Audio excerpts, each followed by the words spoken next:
بسم اللہ الرحمن الرحیم۔ جب مسلمہ کا شر حد سے تجاوز کرنے اور اس کا فساد ہر طرف پھیلنے لگا تو رسول اللہ صلی اللہ علیہ وسلم نے مناسب سمجھا کہ اس کی گمراہی پر زجر توبیخ کرتے ہوئے اس کو ایک خط بھیجے۔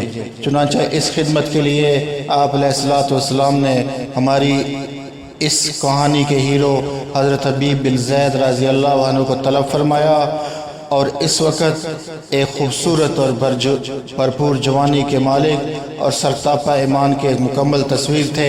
حضرت حبیب بن زید رضی اللہ عنہ کسی سستی اور تاخیر کے بغیر رسول اللہ صلی اللہ علیہ وسلم کے حکم کی تعمیل کے لیے روانہ ہو گئے اور راستے کے نشیب و فراز کو طے کرتے ہوئے نجد کے بلائی حصے میں واقع بنو حنیفہ کے دیار میں پہنچے، اور انہوں نے رسول اللہ صلی اللہ علیہ وسلم کا نامہ مبارک مسلمہ کے حوالے کیا۔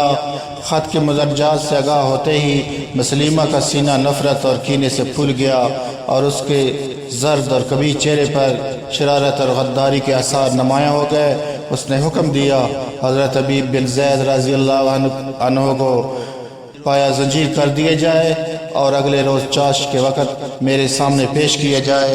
اگلے روز مسلمہ نے اپنی مجلس منعقد کی، کرسی صدارت پر متقمن ہوا، دائیں بائیں اپنے متبعین کے سرغنوں کو بٹھایا اور عوام کو مجلس میں آنے کا حکم دیا۔ پھر اس نے حضرت حبیب بن زید رضی اللہ عنہ کو پیش کرنے کا اشارہ کیا۔ چنانچہ وہ بوجھل بیڑیوں میں آہستہ آہستہ قدم اٹھاتے ہوئے اس کے سامنے پہنچے، اور اس کینہ پرور مجمع میں اپنے لمبے قد، بلند سر اور اونچی ناک کے ساتھ اس طرح تن کر کھڑے ہو گئے جیسے کوئی زمین میں مضبوط نیزہ گاڑ دیا ہو۔ مسلمہ نے ان کی طرف متوجہ ہوتے ہوئے کہا، کیا تم گواہی دیتے ہو کہ محمد صلی اللہ علیہ وسلم اللہ کے رسول ہیں؟ ہاں، انہوں نے فوراً جواب دیا، میں گواہی دیتا ہوں کہ محمد صلی اللہ علیہ وسلم اللہ کے رسول ہیں۔ یہ جواب سن کر وہ غصے سے پھٹ پڑا۔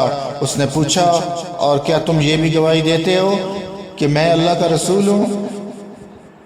میرے کان تمہاری یہ بات سننے کے لیے بہرے ہیں، میرے کان تمہاری یہ بات سننے کے لیے بہرے ہیں۔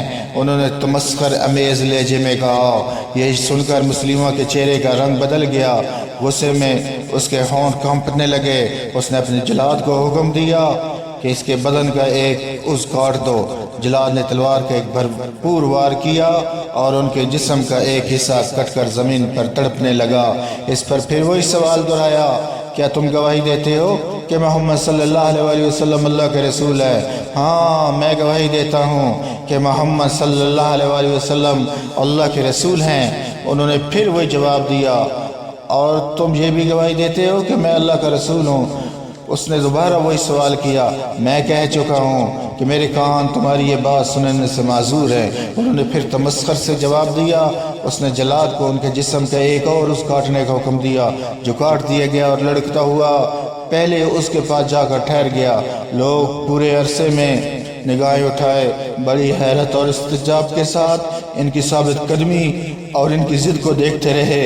مسلمہ سوال کرتا رہا اور اسلام کے یہ ہیرو پر مسلمہ سوال کرتا رہا۔ جلاد ایک ایک عضو کاٹتا رہا اور حضرت حبیب بن زید کہتے رہے، میں گواہی دیتا ہوں محمد صلی اللہ علیہ وسلم اللہ کے رسول ہے، یہاں تک کہ ان کا آدھا جسم کٹے ہوئے ٹکڑوں کی شکل میں زمین پر بکھر گیا اور آدھا گوشت کے لوتھڑے کی صورت میں بولتا رہا۔ پھر ان کی روح قفس عنصری سے پرواز کر گئی۔ اس وقت ان کے پاکیزہ ہونٹوں پر اسی رسول پاک کا نام تھا، محمد رسول اللہ صلی اللہ علیہ وسلم، جس کے دست مبارک پر انہوں نے عقبہ کی رات میں بیعت کی تھی۔ جب ان کی ماں حضرت نصیبہ مازینہ رضی اللہ عنہا کو ان کی شہادت کی خبر دی گئی تو انہوں نے صرف اتنا کہا، میں نے ایسے ہی موقع کے لیے اس کو تیار کیا تھا اور اس کے بدلے میں اللہ سے بہترین اجر کی توقع تھی۔ اس نے بچپن میں رسول اللہ صلی اللہ علیہ وسلم سے عقبہ کی بیعت کی اور جوان ہو کر ان سے وفاداری کا حق ادا کر دیا۔ اگر اللہ نے مجھے مسلمہ پر قابو بخشا تو میں اس کی لڑکیوں کو اس پر نوحہ کرنے پر مجبور کر دوں گی۔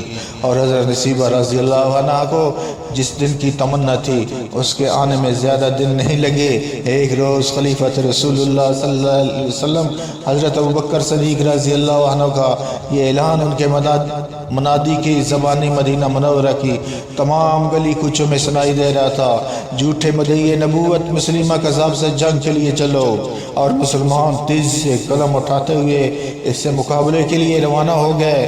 اس فوج میں حضرت نصیبہ مازینہ اور ان کے صاحبزادے حضرت عبداللہ بن زید رضی اللہ عنہما اجمعین بھی شامل تھے۔ جنگ کے دوران یہ دیکھا گیا حضرت نصیبہ ایک بپھری ہوئی شیرنی کی طرح دشمن کی صفوں کی چیرتی ہوئی پکارتی پھر رہی تھی، کہاں ہے دشمن خدا، بتاؤ مجھے کہاں ہے وہ اللہ کا دشمن۔ اور جب اس کے پاس پہنچی تو دیکھا وہ زمین پر گرا ہوا ہے اور مسلمانوں کی پیاسی تلواریں اس کے خون سے سراب ہو رہی ہیں۔ یہ دیکھ کر ان کا جی خوش ہو گیا اور ان کی آنکھیں ٹھنڈی پڑ گئیں، اور کیوں نہ ہوتی کہ اللہ تعالیٰ نے ان کے نیک اور متقی فرزند کا انتقام ان کے ظالم اور بدبخت قاتل سے لے لیا۔ کیوں نہیں، یقیناً اللہ نے ان کا انتقام لے لیا۔